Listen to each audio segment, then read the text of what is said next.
pero no se está refiriendo a que de alguna forma no existiese a que de ninguna manera no tuviese existencia la ley, porque Pablo en Romanos dice que la ley es espiritual, que la ley es buena y que la ley es santa, mas yo soy carnal vendido al pecado. En este sentido, ¿cómo entendía Adán que, por ejemplo, comer del fruto prohibido estaba mal, a menos que el Eterno de alguna forma se lo hubiese dicho, como de hecho dice el Eterno, que mandó no comer, y allí la palabra para mandar es misvá, es lo que trae la Torah como mandamiento? O cómo sabe, por ejemplo, Caín, que al quitarle la vida a su hermano está haciendo algo malo, o cómo llegan a saber las personas antediluvianas, por ejemplo, que podían estar haciendo algo malo si todavía la ley como texto escrito no había venido, o cómo sabe la gente de Sodoma y Gomorra, etcétera. Ya hay una conciencia moral en el individuo, claro. Y Pablo trae esto en Romanos capítulo 2, si más recuerdo, en el verso 15, que cuando que la ley de la conciencia impresa en nuestros corazones, pues da testimonio acerca de lo que sería la ley del Creador. Entonces hay que entender en qué sentido se está refiriendo Pablo y qué es lo que él quiere argumentar, porque él tiene al frente a judíos que le adversan, no tiene al frente a cristianos o a mesiánicos, concretamente hablando. Adelante. Lo que pasa que recuerda que ¿con quién tenía problema Pablo? Pablo no tenía problema con los gentiles, Pablo tenía problemas con los judíos. Y los judíos seguían la ley mosaica. Ellos seguían la ley mosaica. Entonces Pablo se está refiriendo a la ley dada a Moisés. Por eso que dice, la ley que vino a existir 430 años no invalida la promesa. Es decir, la promesa se le dio a Abraham. Entonces la ley que vino a existir 430 años sería 430 años después de que se le da la promesa a ¿quién? A Abraham. Y en ese momento, como tú ya lo habías expresado, esa ley se le da a Moisés. En ese momento llega a existir. Entonces se está refiriendo a la ley mosaica. Claro, claro. No me vas a decir, entonces no me vas a decir lo contrario. No, no, ¿ya ves? ¿Ya ves, Chaliad? No te puedo decir lo contrario. ¿Cómo te voy a decir lo contrario, estimado, si eso está allí? Hace un ratito no querías aceptarlo. Hace un ratito tenía que llevarte. Hace un ratito no querías aceptarlo. No. Lo que pasa. Ya ves cómo estamos. No hables así. Mira, permíteme argumentar. Entonces, cuando Romanos 10:4 dice que se ha puesto fin a la ley, alguien podría decir, entonces yo puedo robar, yo puedo matar, yo puedo hacer esto, pero no. Porque recordemos que en Génesis, en el capítulo 9, cuando Jehová introduce en la dieta humana el comer carne, es decir, cuando Jehová permite que se pueda comer la carne, ¿ya no? Jehová le dice que, aunque pudieran comer carne, deben desangrarlo al animal, ¿no? Le dice Jehová. En ese momento solamente existían 8 personas, como dice la Biblia. Estas 8 personas, de manera simbólica, representaban a la humanidad no nacida, es decir, a la humanidad en general. Entonces el mandato de no matar se estaba dando a toda la humanidad no nacida, a toda la humanidad en general. Así que por eso sabemos que matar está mal, porque el propio Jehová dice que cualquiera que mate, él le va a reclamar, no importa si es un animal. Y este mandato se dio incluso antes de lo que dijo Pablo, la ley que vino a existir 430 años. Por ejemplo, ¿cómo sabía José? José, ¿cómo sabía que era un pecado contra el propio Jehová? Dijo, ¿cómo podría yo pecar contra Jehová y hacer esa gran maldad? Cuando la esposa de Potifar le decía, ven, acuéstate conmigo. Entonces, en ese sentido, nosotros entendemos que la ley finalizó. Pero, los principios, es decir, la forma de pensar de Dios es eterna. Entonces, los principios nos ayudan a entender la voluntad soberana, así como lo entendían José, así como lo entendía Abraham, así como lo entendía Job. A Job no se le dio una ley, a menos que tú me demuestres que a Job se le dio una ley. Ok, fíjate que es que chocolate por la noticia o estás lloviendo sobre mojado. Desde que yo empecé el tema, por eso cité la ley como los 5 libros y no simplemente como el código de leyes que recibió Moisés 430 años después de Adán, no, después de Abraham. Por eso traje que lo que Pablo está haciendo frente a sus lectores es traer una explicación sobre la base de la única escritura que ellos conocen como útil para enseñar, para instruir y para corregir. Esa única escritura es el Tanaj, que Yeshua la va a citar en Lucas 24:44. Era necesario que se cumpliera todo lo que está escrito acerca de mí, en la ley de Moisés, en los profetas y en los salmos. Está citando el Tanaj, no está sacando los 5 libros de la ley de Moisés de la ecuación. Es este afán de descuartizar el texto del universo cristiano que ha traído ideas modernas y se ha hecho un muñeco de paja y termina torciendo el pensamiento de Pablo. Para nada, yo no te voy a decir a ti lo que tú preguntaste acerca de Job. Por eso te digo, chocolate por la noticia o estás lloviendo sobre mojado. ¿Por qué razón? Porque si nos limitamos, por eso yo planteo siempre lo que es el judaísmo del segundo templo, a entender cómo asumía y a partir de qué cosmovisión histórica asumía todo esto un lector del siglo I perteneciente al judaísmo del segundo templo, él no tiene ningún problema con los 5 libros de la ley de Moisés y no tiene ningún problema con que le enseñen lo que estos temas tratan. En el judaísmo esto se conoce como las parashot. Esto es las porciones de la Torá. Y cada Shabbat, y pudiéramos tener otro live en otro momento, para empezar a debatir lo que son las parashot. Cada Shabbat se enseñaba la ley de Moisés, en cada Shabbat. ¿Y por dónde tenían que empezar? Por Bereshit bara Elohim et hashamayim ve'et haaretz. En principio creó Elohim los cielos y la tierra. ¿O tú piensas que ellos empezaban su estudio por Moisés, trajo la ley 430 años después? No, ellos empezaban su ciclo de lectura y de estudio de la Torá tal cual como lo hacen hasta el día de hoy, que se modificó anteriormente, era por unos periodos de tiempo más prolongados. Es otra cosa, pero se estudiaba desde el principio hasta el final y luego se estudiaba la Haftará, y ya en el Nuevo Testamento esto está demostrado y tengo pasajes para probar que esta era la forma de leer y de estudiar. Por lo tanto, Pablo está trayendo explicaciones que están dentro de los 5 libros de la ley de Moisés. ¿Por qué Pablo trae esta explicación en la carta a los Romanos, en la carta a los Gálatas? Porque los adversarios de él eran judaizantes. Era gente que quería imponer la circuncisión, era gente que quería imponer el guardar la Torah para salvarse. Pablo no admite esto porque su experiencia es que él iba camino a Damasco y todavía no había experimentado la redención porque no conocía al Mesías. Una vez que él conoce al Mesías, él no cambió las escrituras.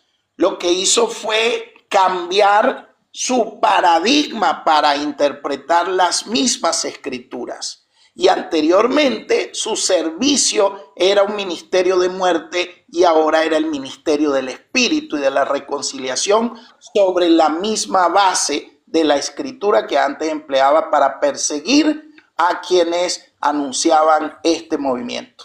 Ese es el punto. Ese es el punto. Bueno, para mí terminó la ley.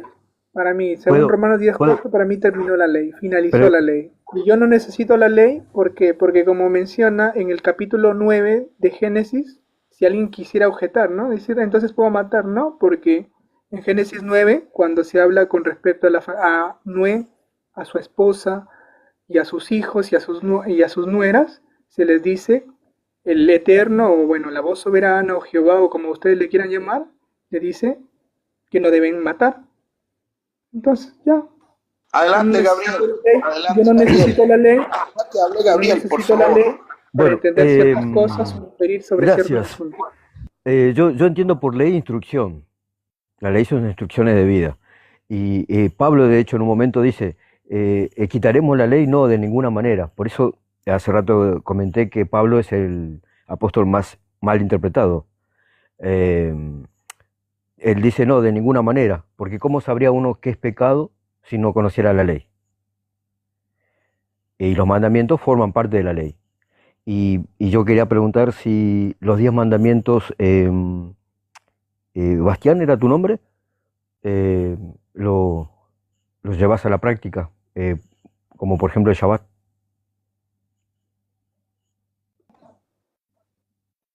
¿No lo consideras un mandamiento?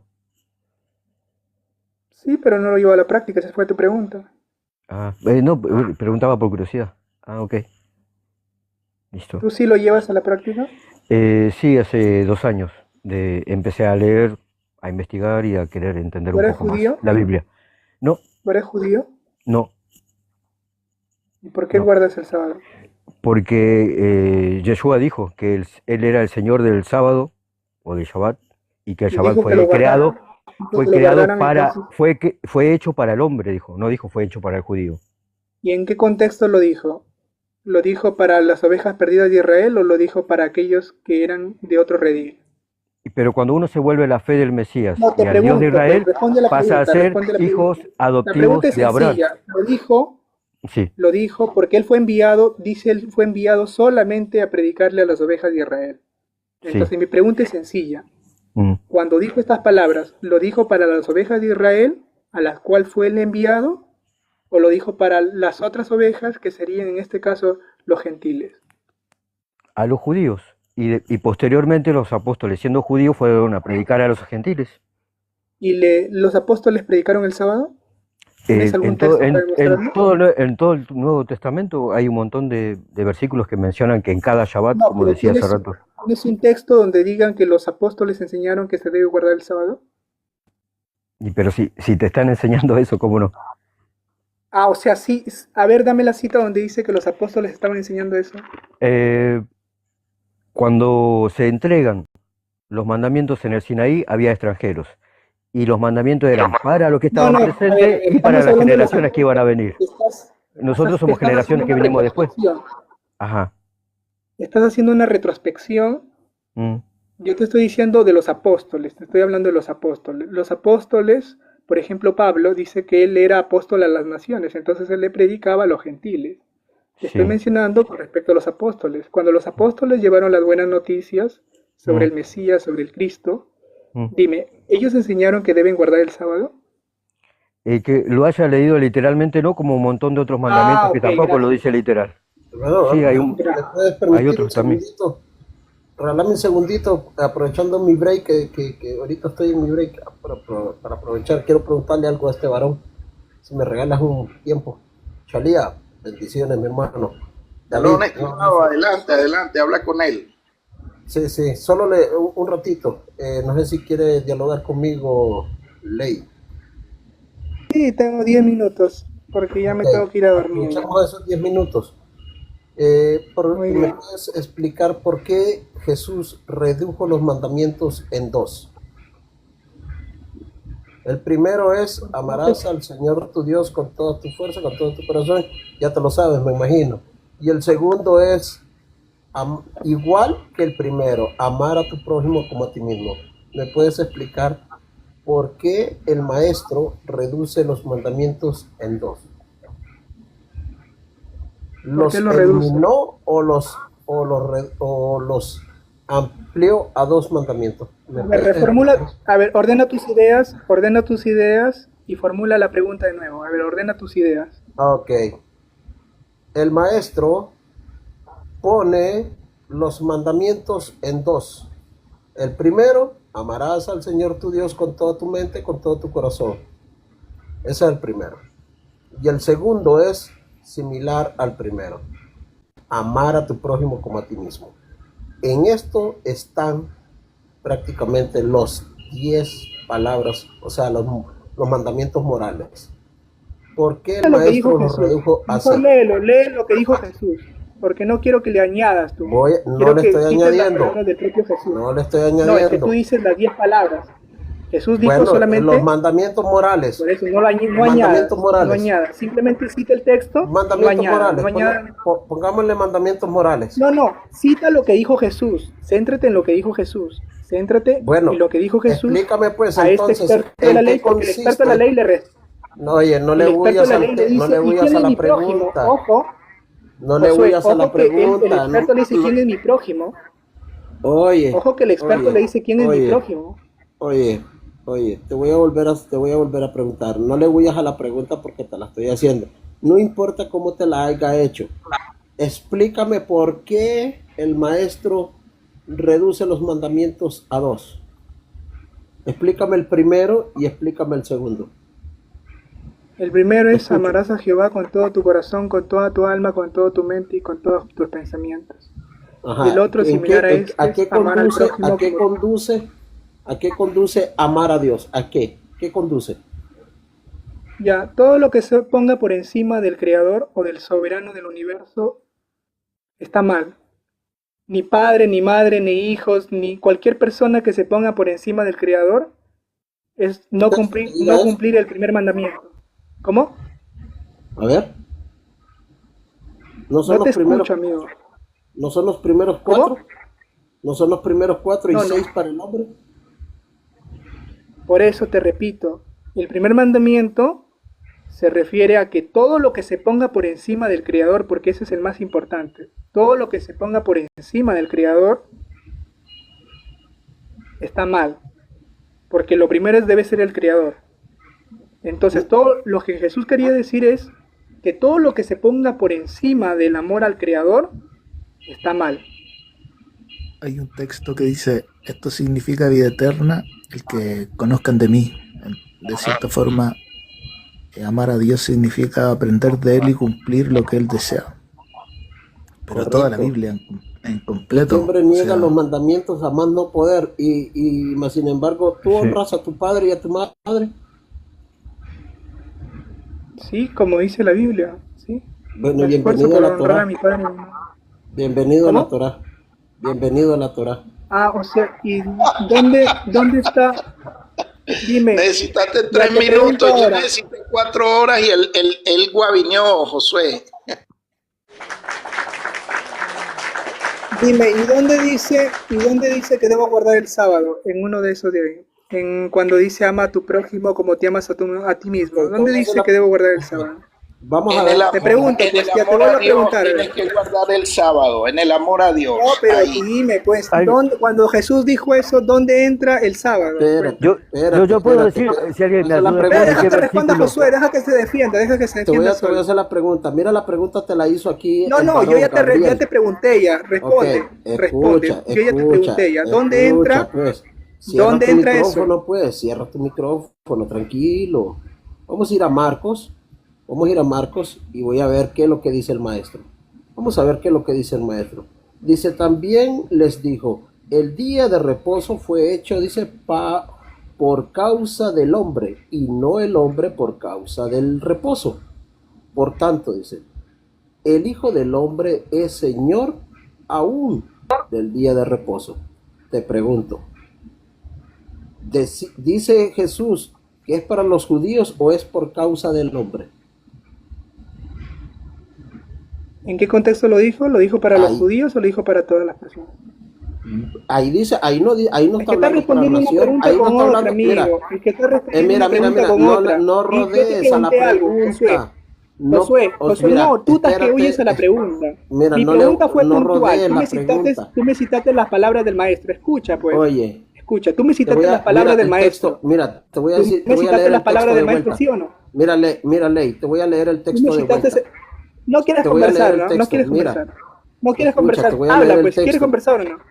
Mira, no le rodees, escucha el texto. Te pregunto, ¿quieres conversar sí o no? Muchacho, escucha el texto, escúchalo, por favor. Mira, ya, a ver, ¿dónde dice Jesús cuando dice ama a Jehová con todo tu corazón, con toda tu alma y con todo tu mente? Ya oíste de la pregunta. Ya echaste el cuerpo al charral. Qué bárbaro.